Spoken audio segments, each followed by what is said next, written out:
Hey, what's up, YouTube? Wife went to work on a Sunday here, so I figured I'd take all my dirty dirt fishing gear and put it on her nice table and talk to you guys about some things.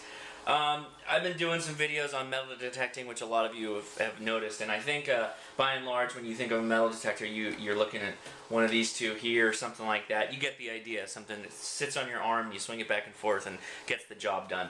I've also talked about my digging tool, but you know, something you've already seen. But today I'm talking about something that I don't think a lot of people know about that aren't in the hobby. And those of you that are in the hobby, you know, stick around anyway, because I'm actually going to compare 3 of the pin pointers that are like the most popular.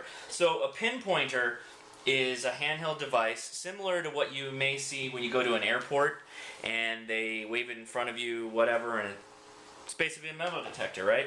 Well, a pin pointer's job is to, when you're standing and you use your target acquiring metal detector here, you find the spot and you kind of narrow in where you think it's at, and then you get on your knees and you dig a hole. Well, digging the hole, being on your knees, and then trying to grab this guy or your bigger one, my whites here, and scan over the hole is kind of cumbersome, and it takes longer.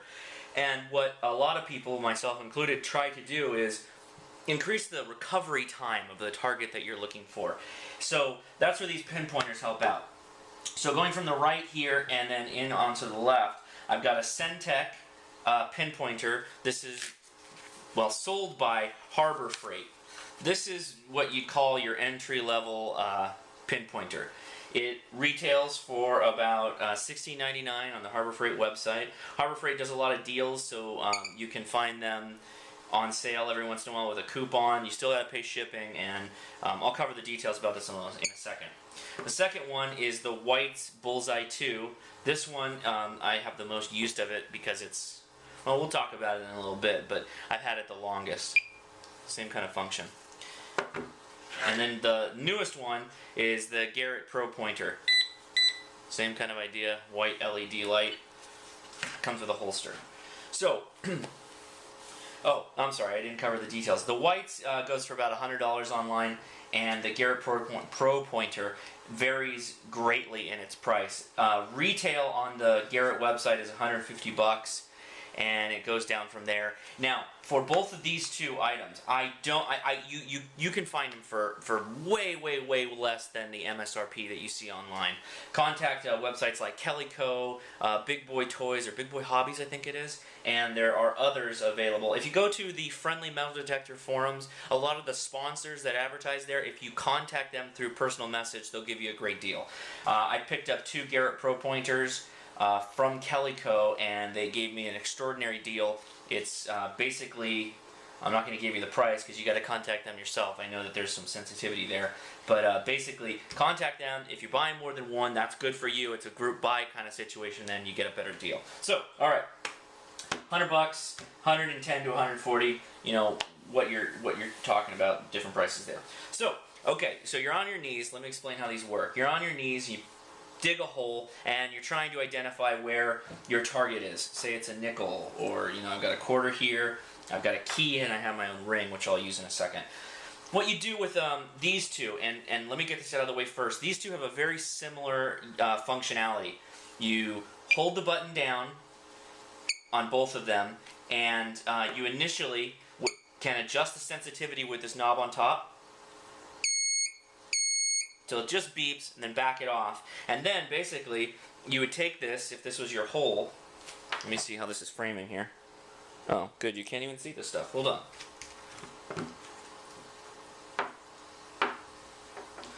So there's your targets. Good, we can see them now. Alright, so here's your quarter, and you start working your way down.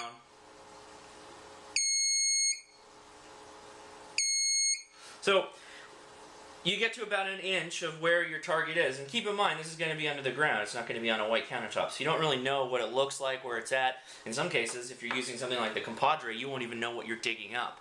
So you use this a lot to kind of probe the dirt and slam it around the place. Same thing with the whites.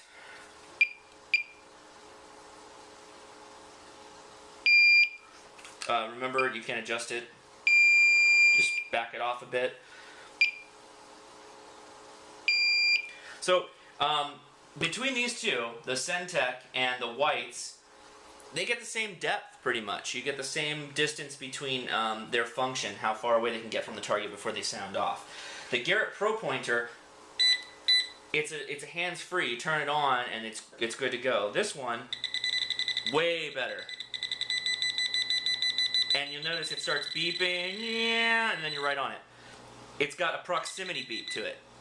So as you get closer, it pinpoints your target. I'll talk about that in a little second, why that's really, really important. So between these two, you have two issues. The first is, this one is much cheaper. Your price value is through the roof better for the Cen-Tech, and it includes a holster. The problem, though, is its robustness. The Whites Bullseye is way, way, way, way more robust than the Cen-Tech, particularly in the switches here. The Cen-Tech switch is pretty poor by any kind of standard. And if you go to the Friendly Metal Detecting forums, there's lots of posts about upgrading the switch, modifying it, changing it, and doing whatever. So between the two, it's kind of a toss-up, because this is bulkier, because it's kind of more of a squarish box.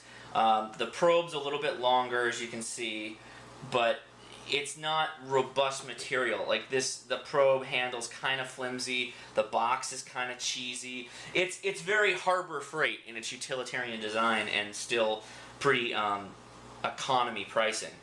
I used this for about 2 weeks before I got the Whites with a pack-in deal on my my Whites MXT Pro. So considering that they're almost identical in function, I pretty much just upgraded this guy for the Whites Bullseye.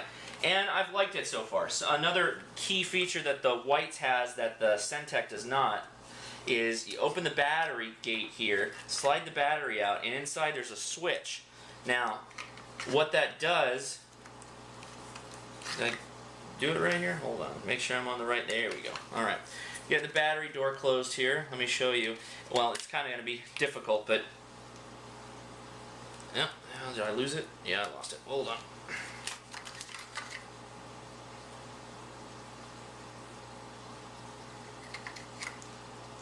Ooh, that one's almost out of batteries. I'm glad I checked this before I started, huh? So, let's see if I can get it close enough that you can hear what's going to happen. Hope you can hear that.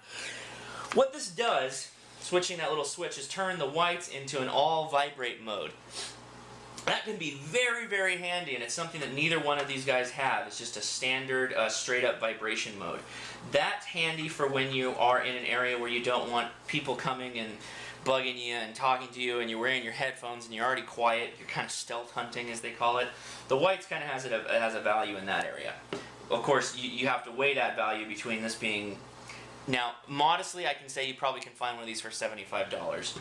This is going to be about $20 to $25 shipped to your door, unless you have a Harbor Freight locally that you can pick one up if they stock it. So $25, $75. This is, you basically are buying 3 Cen-Techs if you buy 1 Whites. The value of that is you get the vibrate mode. It's much more robust. You won't have to deal with some of the stuff regarding the switch here, and in the end, I think you'll probably end up having to buy a few of these unless you're pretty handy with a soldering iron. So it kind of pays for itself. I'm kind of hard on these pinpointers. I really get them in there and jab the dirt. Now, I'm not really talking much about the Garret because I think the Garret Pro-Pointer is kind of a slam dunk off of both of these. It's more expensive. It's the further robust out of both of those. It's a screw-in battery case, which basically the case itself is water resistant, they say. You cover the speaker hole here and you can fully douse it in water to clean it, which is a big plus. They make a note of saying that this is like a scraping bar for when you're recovering targets. You can scrape the dirt of the plug and whatnot, and that's also a good thing. But honestly, when you factor in price and you factor in robustness, because the Pin Pointer is probably your most robust tool, aside from your digging tool that you need. Unless you're a beach fisherman, then you're going to need a waterproof detector. But or water detector. But you're literally taking this thing and running it into the dirt pretty hard. Even you that are pretty good with your tools, you work them pretty hard. But so back to the base thing, you're on your knees, you're working, and you pull out your Pro Pointer or any one of these other ones. Proximity, I think, is what puts the Pro Pointer above all else. Proximity, when you're talking about a 2-inch radius, which is pretty awesome, and then the clicking and vibrating, and it does click and vibrate, as faster and faster until you're on top of the target, is a big, big boon to recovery time. I have had many an issue with a coin or target that is on the side wall of a hole that I've dug, and I'm getting the pinpointers to go off, but it's very difficult to pinpoint exactly what they're hitting. Are they hitting something that's 1 inch close to the bottom of the hole, and so then you start kind of trying to probe the hole inward like that, versus how far into the side of the hole are you. I have a video when I'm detecting a park where I have towards the end, I was hunting for probably 5 minutes looking for this particular target that wasn't deep, but my detector kind of led me to believe that it was. So when you have what a lot of people do when it comes to these pinpointers is, if you have a cocked target, if the quarter or coin's on its side, or it's an odd target like a key or whatever, it can throw some false positives for your detector.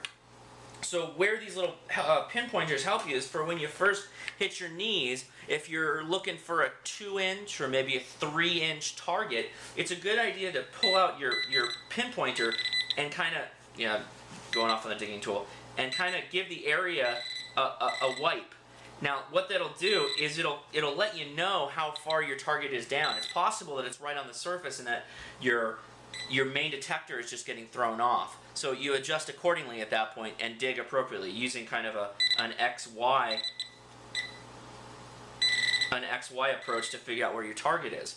And I think I'll illustrate this better. I'm going to set up a whole... Oops, that's why you turn this off. Hands-free is good, but sometimes you'll get your pinpointer to blow up on you. I'm going to dig a hole in my super secret test bed, also known as my backyard, and I'll illustrate this with some targets in the side of the hole, in the bottom, and then some awkward targets that maybe throw your detector off, and then also within the plug itself. So hold on 1 second, guys.